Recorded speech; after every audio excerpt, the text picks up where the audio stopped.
Of Maxima is my mother of Ibit. There's a kitchen. Yeah. Oh. Wali tako bini akong sunod na sa plato.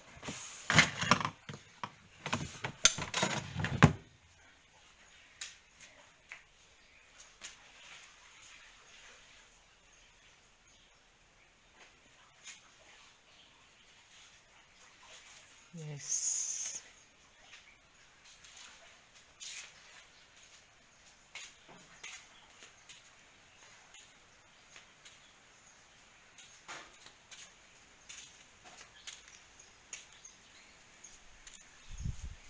This is my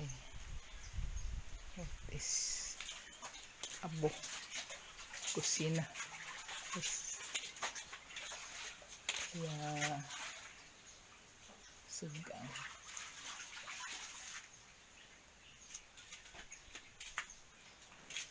Nganong ikaw na may nanlaba? Mauna na. Kay nganong imong giminyo si Lina og Amerikano. Si Lina na dato na din ang mamulaba nato. Ikaw na lang maglaba nato. Yeah, so we just finished this area here, the kitchen and the washing area of Nanay. But we're gonna hook up the line for the water. Tarungan ko nito. We're gonna hook up a line of the water from the kitchen up to here so that it's automatically in the water. We got water for the washing. Because for the meantime, we use this from the kitchen of Nanay temporarily, and then we still don't have an electricity here for the washing machine, so we just put some extension wire, which is temporarily. So Terence is in town because he went to the ophthalmologist. Supposedly I'm gonna going with him, but I got a bad stomach this morning, so I didn't go. And then I just decided to do some washing. Manangli before it's Mananglina who do our washing, but then Mananglina now is doing well, so he's now in Talibon doing shopping. Which we're very happy for the outcome of her life. So I'll do our washing machine is not automatic, so I'm just doing some hand washing first, and then after I'll just put that in the washing machine, and then later Nanay will be the one to hang it because it's not really heavy. So I'll just put the bucket of clothes there on the hanging area, and Nanay will do the hanging.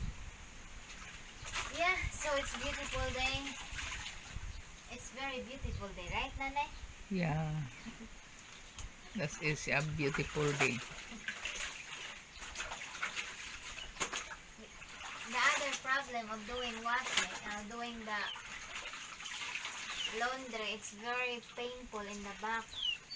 Later on, in this side. Sorry, Nanay. Karong maglaba iba sig inilang bantayan nga. Oo. Wala ka kung awan law ba kay di ra ba kalaban dito. I'm not a lavandera. Yeah. When I was in college before, I was in Cebu. My sister-in-law, and even when I work, sometimes I'm the one who do the laundry. And then sometimes my sister-in-law just goes to my boarding house and check if I have a lot of laundry. And she bring my laundry to her house and do the washing. Because I grew up that it's my oldest siblings is the one who do the laundry. So, and also Nanay, so that's why I'm not plan on doing housework. Yeah, so that's it, Nanay. Storya Nanay. Storya Nanay. Kumusta man ka, Nanay? Okay. Wala ka na high blood. Thank you, Lord Jesus. Wala ka nagsika o lagyan noon. Wala sige mo lang tag-utan. Wala naman di mo mapalit og baboy taon.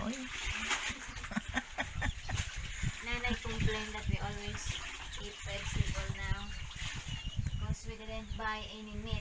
I think the last time we buy meat is when we got visitor, yeah.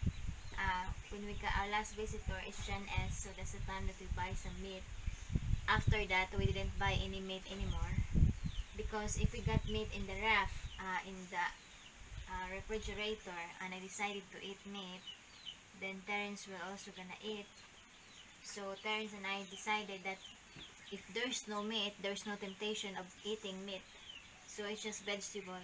And then it's funny because Manong Rado, Manong Rado is eating here every night, and then Manong Rado said, vegetable.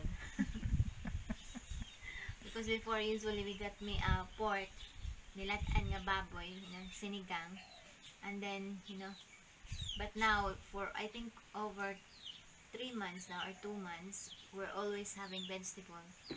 And sometimes I make joke of Nanay that it seems we're gonna katay, we're gonna like a squash, because majority is we got squash, some leaves vegetable. So we're gonna have some roots soon. But so far, it's really good. It feels good eating healthy, because our regular bowel is doing good, and at the same time, we feel good on doing things, right, Nanay?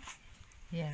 And especially we're also doing that for Nanay, because if we got meat, Nanay gonna eat a lot of meat, which is not healthy for her.